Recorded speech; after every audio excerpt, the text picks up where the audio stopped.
বাইহাটা চাৰিআলিত কংগ্ৰেছ সাংসদ ৰকিবুল হুছেইন সাংসদগৰাকীৰ উপস্থিতিত প্ৰায় 20 গৰাকী লোকে যোগদান কৰিলে কংগ্ৰেছত। প্ৰদেশ কংগ্ৰেছৰ কাৰ্যনিৰ্বাহক মতলেবুদ্দিন আহমেদৰ উদ্যোগত অনুষ্ঠিত হয় এই যোগদান কাৰ্যসূচী। এই অনুষ্ঠানত কমলপুৰ সমষ্টিৰ শতাধিক কংগ্ৰেছ নেতা কৰ্মী উপস্থিত থাকে।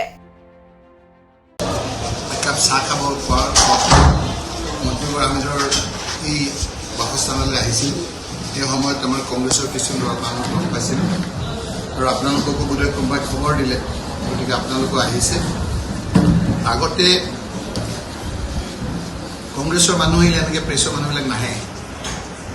এতিয়া দেখিছে বতৰৰ অলপ ফৰকাল, অলপ এইবিলাকে সলনিৰ সময়, গতিকে আপোনালোকে যদি কিবা সুধিব খোজে সুধিব পাৰে।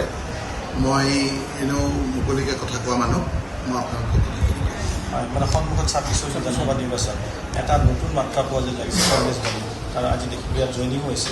আৰু কি ক'ব, কেনেকুৱা?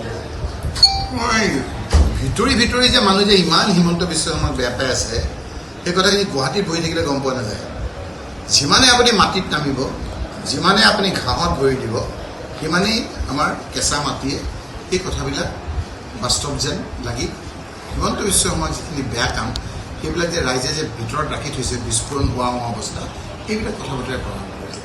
আজি মই ইয়াত কেৱল চাহ কাপ খাবলৈ সোমাবলৈ আহিছোঁ, তাকো মই আপোনাৰ এই নলবাৰীৰ পৰা আমি কৈছিলোঁ। এই সময়খিনিত ঘৰৰ কাম কাজ কাটি কৰি থৈ মহিলাসকল আহিছে, কম জ্বালা যন্ত্ৰণাৰ কাৰণে অহা নাই, কাৰণ তেওঁলোকে আহিছে যে হিমন্ত বিশ্ব শৰ্মা ডাঙৰীয়াই কাক অপমান কৰা নাই। এজন জনজাতি শিক্ষকক মাতি আনি ৰাজহুৱাকৈ তিৰস্কাৰ কৰা, সেই ঘৈণীয়েকলৈ ফোন কৰা, সেই কথা বতৰাবিলাক প্ৰতিজন জনজাতি মানুহৰ বুকুত সোমাই আছে, কেৱল সময়লৈ বাট চাই আছে।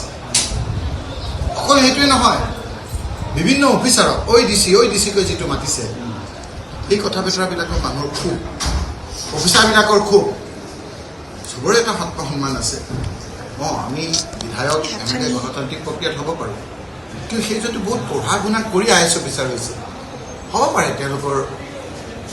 তেওঁলোকে হিমন্ত বিশ্ব শৰ্মাৰ কথা তেতিয়া উত্তৰ নিদিব পাৰে, কিন্তু ভিতৰি খুব আছে।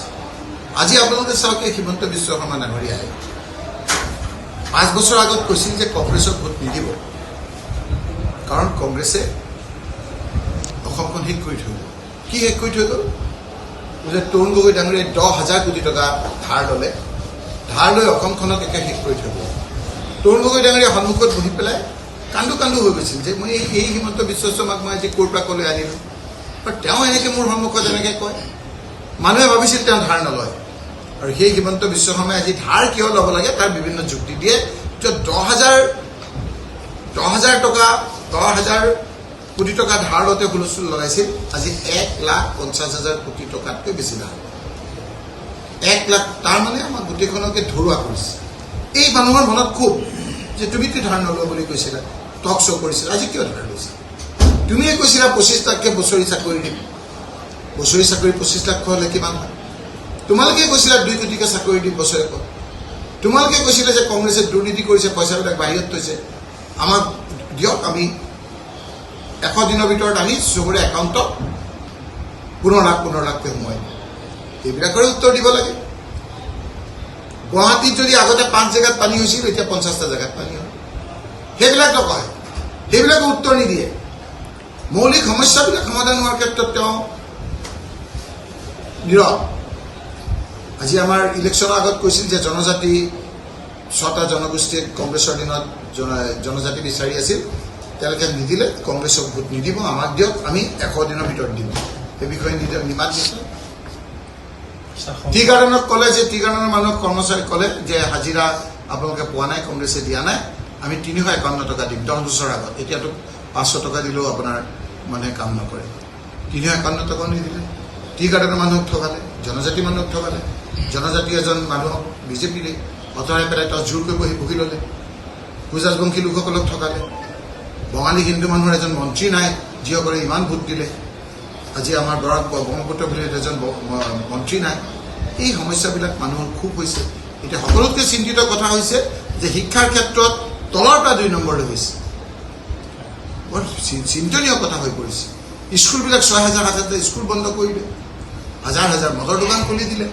সেইবিলাক কথা শুনিবলৈ যাতে তেওঁ কয় গৌৰৱ ছেপ্টেম্বৰ কৰিব। অসম কি ক'ব আজি মানুহে চাওক, মানুহে আজি আমাৰ মানে গোটেই ব্যৱস্থাটো, সাংবিধানিক ব্যৱস্থাটো হ'ল, কোনোবাই যদি ক্ৰাইম কৰে, কোনোবাই যদি আপোনাৰ মাৰ্ডাৰ কৰে, কোনোবাই যদি চুৰ কৰে, সেইবিলাকৰ এটা এটা শাস্তি আছে। কাৰোবাৰ 2 বছৰ, কাৰোবাৰ 10 বছৰ, কাৰোবাৰ 20 বছৰ। তেতিয়া কি হয়, ভয় কৰে। মানুহে মাৰ্ডাৰ কৰিবলৈ কিয় ভয় কৰে? যে তেওঁ গোটেই যাৱজ্জীৱন কাৰাদণ্ড হৈ যাব, তেওঁ ফাঁচি হ'ব। যেতিয়া মই এবাৰ মাৰ্ডাৰ কৰিম, মই যদি শাস্তিটো নাপাম, তেতিয়া সেইটো ভয়টো ভাঙি যায়। এই ভয়টো বাঘৰ ক্ষেত্ৰতো হয়। বাঘে মানুহে খুব ভয় কৰে। চাবচোন, কেতিয়াও আপুনি বাঘ জংঘলত দেখা নাপায়, পলাই ফুৰে। কিন্তু সেই বাঘে যদি কেতিয়াবা মানুহ খায়, মানুহৰ যদি তেজৰ সোৱাদটো পাই যায়, তেতিয়া মানুহ বিচাৰি ফুৰে, তাক মেন ইটাৰ বুলি কয়। আমাৰ অসমত এনেকুৱা বহুত নেতা আছে, মুদা ফুটা নেতা, যিসকলে মাৰ্ডাৰ কৰাৰ অভিযোগ আছে, উপযুক্ত শাস্তি নোপোৱাৰ কাৰণে বিভিন্ন ধৰণৰ ক্ৰাইম কৰিবলৈ ভয় নকৰে, এনকাউণ্টাৰ কৰিবলৈ ভয় নকৰে, মানুহক মাৰি দিবলৈ ভয় নকৰে। শুই থকা দুখীয়া মানুহটোৰ ঘৰটো ভাঙি দিবলৈ এটা পৈশাচিক আনন্দ। কাৰণ মেন ইটাৰৰ নিচিনা আপোনাৰ লাগে তেওঁলোকক গোন্ধ মানুহৰ। আজি সেই কেঁচুৱাটোৰ কি ধৰ্ম আছে কওকচোন? সেই কেঁচুৱাটো, যিটো কেঁচুৱা নিষ্পাপ কেঁচুৱা এটা, ঘৰটো ভাঙি দি মই বীৰত্ব দেখুওৱাৰ কি কথা আছে? এইবিলাক আমিতো মানুহটো আপোনাৰ হ'বই। এটা সময়ত আপোনালোকে চাব, এই পাপবিলাকৰ এই নেদেখাজনক শাস্তি দিব। আৰু মুখ্যমন্ত্ৰী ডাঙৰীয়াই জীৱনত এটা ডাঙৰ ভাল কাম কথা কৈছিল যে পাপ কৰিলে বোলে গেছ হয়। কি হয় মই নকওঁ, মোৰ মুখেৰে নাজানো। এতিয়া তেওঁ যদি অশান্তি কৰিবলৈ বিচাৰি ফুৰে, তেওঁৱেই যদি এনেকুৱা ধৰণৰ শব্দ কয় যিবিলাক মই আমাৰ ওচৰৰ আমাৰ ল'ৰা ছোৱালীবিলাকক ক'বলৈ আমাৰ পৰিৱেশ নাই, সেই পৰিৱেশত আমি উঠা নাই যে অমুকটো দলিয়াই আহিবা, অমুকটো থৈ আহিবা। যদি মুখ্যমন্ত্ৰীয়ে আইন শৃংখলা পৰিস্থিতি অৱনতি কৰিবলৈ চেষ্টা কৰে, তেতিয়াই পতন হয়। এই পতন খুব বেছি দিন নাই, বোধহয় তেওঁৰ মুখেৰে ছেপ্টেম্বৰ, আমাৰ মতে এই 26তে তেওঁ যাব।